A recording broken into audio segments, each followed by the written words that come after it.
भवन में। पिछले 2 सालों में हम लोगों ने करीब 17,000 से ज्यादा लोगों को अपॉइंटमेंट लेटर्स बांटे हैं और आज 628 लोगों को अपॉइंटमेंट लेटर्स दिए गए हैं, जो विभिन्न विभाग के लोग हैं, जिसमें 27 डॉक्टर्स भी हैं। ये माननीय प्रधानमंत्री जी का एक सपना है कि हम ज्यादा से ज्यादा युवाओं को रोजगार दें और ये सिलसिला हमारा जारी रहेगा। करीब 10,000 रोजियर्स हमारे रेडी हैं, जिनको भी हम पूरी कोशिश कर रहे हैं कि 2 महीने के अंदर कंप्लीट कर लें और मार्च 2025 तक हमारा जो लक्ष्य है वो कम से कम हम 20,000 लोगों को और अपॉइंट करें, जो डिफरेंट विभाग में वैकेंसीज पड़ी हुई हैं। तो ये कार्य चल रहा है और मैं यहां पर ये भी कहना चाहूंगा कि अगर हम 2022 से पिछले 10 साल का हिसाब देखें तो उसमें उतने अपॉइंटमेंट्स नहीं हुए जितने पिछले 2 साल के अंदर हुए हैं।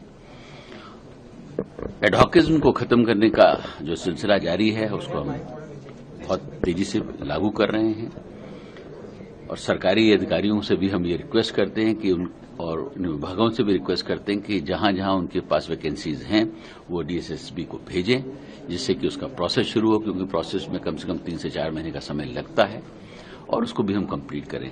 तो ये मिशन मोड पे चल रहा है और इस तरीके के कार्यक्रम चलते रहेंगे और मुझे होप है कि इस मंथ के एंड में, सितंबर के मंथ के एंड में करीब हम 2,000 लोगों को और नियुक्ति पत्र देने में सफल हों। सर, कितने पद खाली हैं दिल्ली सरकार के अलग अलग विभागों में?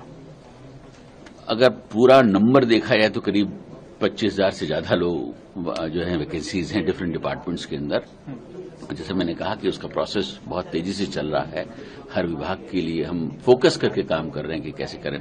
पहले क्या होता था कि डोजियर्स जो है डीएसएसबी इशू कर देता था, उसमें विभाग जो है 3 से 4 महीने लगाता था, उसको भी 1 महीने का टारगेट दिया गया कि उसके अंदर 1 महीने के अंदर आप जो है उसके डॉक्यूमेंट्स को वेरीफाई करना है, मेडिकल कराना, वो सारी प्रक्रिया को कंप्लीट करें।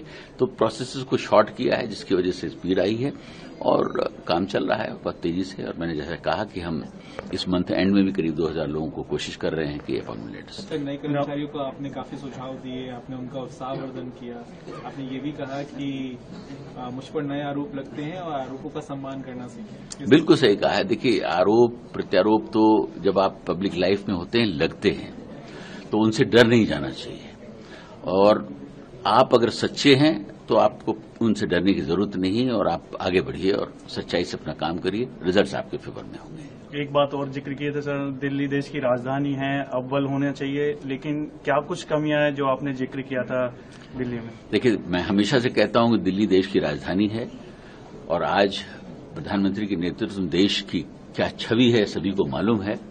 तो हमें दिल्ली को हमेशा जो है सजाया और संवारा रहना चाहिए। लेकिन हाँ, दिल्ली की बहुत सारी इनहेरेंट प्रॉब्लम्स हैं जिनके लिए हम लोग काम कर रहे हैं और मुझे यकीन है कि उनको भी हम सॉल्व करने में सफल होंगे। बड़ी से बड़ी खबर, क्राइम से लेकर राजनीति तक किस नेता ने 5 साल में क्या काम कराया।